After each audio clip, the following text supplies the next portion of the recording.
I will be speaking from my heart. Lahat ng sasabihin ko ngayon ay galing sa puso ko. Today I will take accountability for everything. Nagkamali ako, and I want to say sorry for everything that I have done. It all started last June of 2024.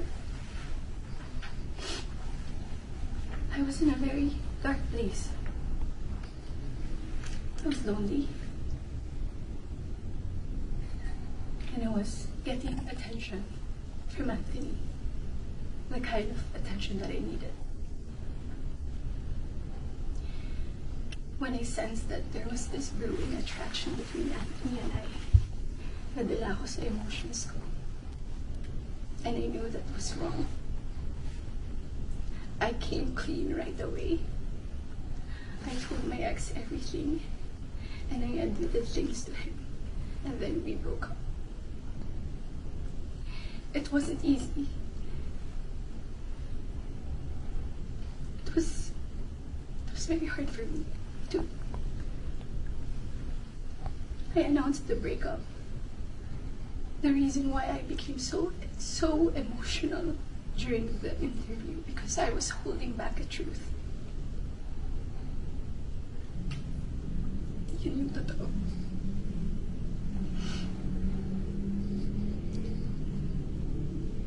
I wasn't really able to simmer down. I wasn't able to reflect on what had happened. I was working every day for days straight, weeks straight, months straight. Bago nagsimula yung mga daming trabaho namin, I told Anthony that I broke up with my ex. And he also said the same thing.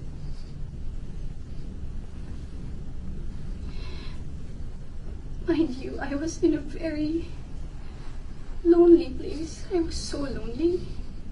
And I was so vulnerable at that time. Like everybody, nakaka-break lang. You would be so vulnerable. I was working every day. At sa lahat ng trabaho na yun, kasama ko si Anthony. Aaminin ko, sa araw-araw na pagtatrabaho namin, nahulog din yung loob ko. He would be very sweet to me. He would be such a gentleman to me. He would say things to me. He would tease me on the set in front of other people. He would tell all the people who were close to me that he was single. So, I was confident to act a certain way around him on the set. Because in the eyes of the people there, we were both single.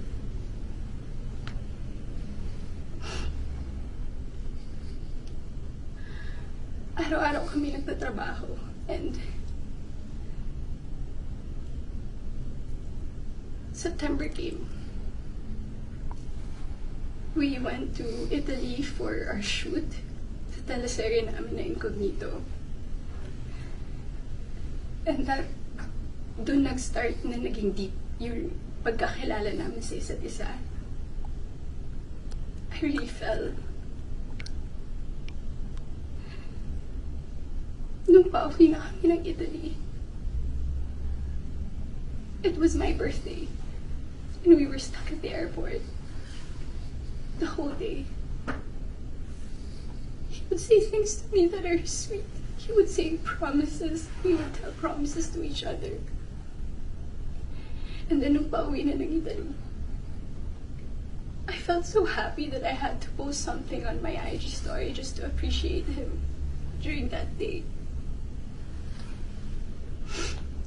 And then pagka-uwi ko, I think that the next 2 days, I saw a post or reposts ni Jam on TikTok. Nakita ko lahat yun. And at that time, yung time frame na yun, Nasa screenshots din na nangamusta ako. I said, kamusta si Jam? Nangamusta ako kay Jam. It wasn't because dahil alam ko na sila pa.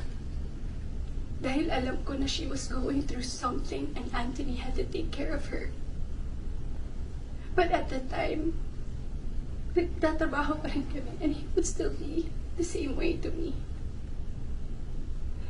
I would ask him, God knows I asked him, nagkabalikan ba kayo? He said no. Do you still love her? He said no. He would say things na ako yung gusto niya and all. I really asked him so many times.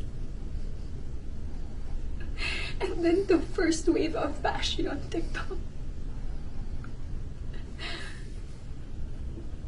Masakit yun para sa akin. I asked him, when are you gonna release a statement na wala na kayo? When? Because in the eyes of the public, you are sick, you are taken, but I know that you're not. And you would be very sweet to me. When are you gonna release a statement? He would tell me he was waiting for the right moment. I didn't want to be pushy. I didn't want to aggravate things. So I waited and kept quiet because it wasn't my story to tell anyway. I kept quiet. October passed. We were working still every day. And then Halloween. It was the very first night we went out na medyo sweet kami sa isa't isa. The next day, Cham posted on her Instagram story. There were no names mentioned. There were no names, but people were insinuating that it was Anthony and I. So the waves of bashing came again. I asked him again, when are you gonna release a statement? God knows how many times I begged for a statement. I begged him to fix this because I was so tired of getting bashed. He said, wait, he's waiting for the right moment. I waited. I still kept quiet. I really wanted to speak up, but it wasn't my story and I would look really pathetic. Days went by. The press con of Incognito happened. He released a statement. To me, it was too late because at that time, I was slowly distancing myself from him romantically. The infatuation and the attraction died. But thank you for the statement. I thought everything was in the clear. I thought everything was gonna be okay. Ilang days nung lumipas. The screenshots. When I read it, it was 10 p.m. on a Tuesday night. When I read it, I was gutted. I was shocked. I'm truly embarrassed. Dahil nakita ng tao lahat yun without my consent. Against my will. I read the screenshots over and over and over again. Ang pinaka na-shock ako dun. I read it. It was the perfect narrative. That there was this other woman. That there was this apologetic boyfriend and the avoidant boyfriend towards the other woman and the scorned woman. That's the narrative. That's her side of the story. And there's nothing wrong with that. But this is my side.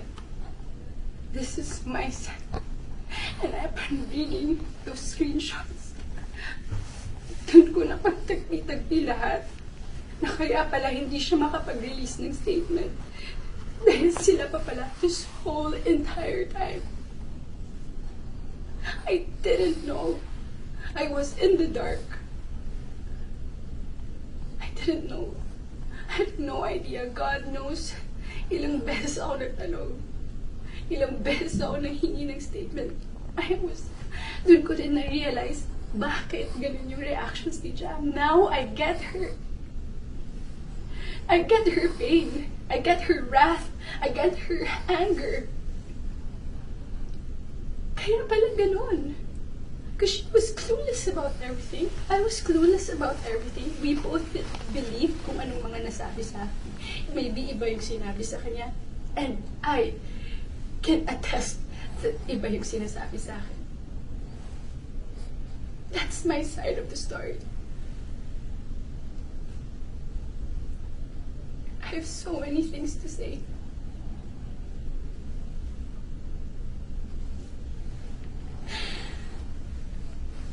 Hindi ko ako makapaniwala. Papahinga pala ako ganito sa buhay ko. So to the public, I am sorry that you got to see that very intimate side of me. Ganun talaga ako pag nagbigay ng pagmamahal. It was supposed to be private. It was supposed to be a private, intimate thing.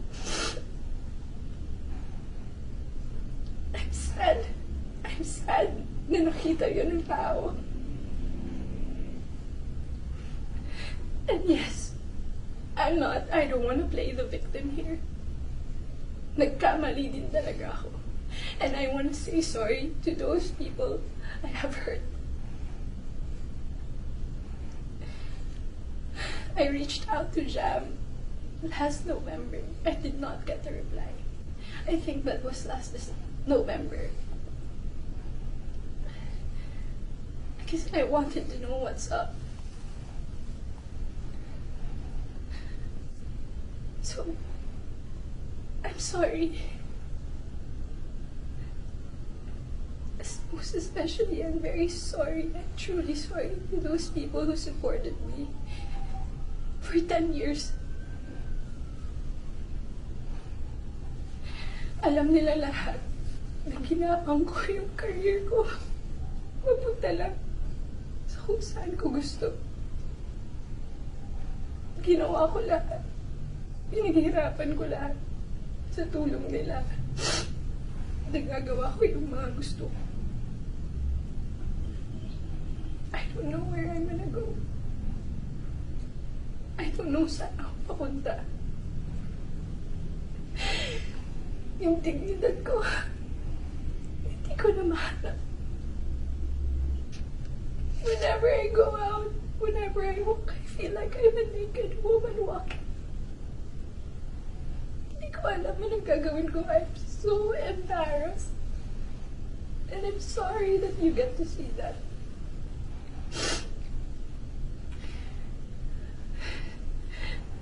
But I can assure you, tuloy pa rin ako. Tuloy pa rin ang laban. Magtatrabaho pa rin ako kahit mahirap. Hindi pa rin namamatay yung apoy sa puso ko. I'm still looking for that little girl inside of me. It's hard to look for her now, but someday I get to find her and I will be able to hold my shadows. What you saw was not a perfect human. I'm far, far from being perfect. What you saw was a human being. I'm just a human being.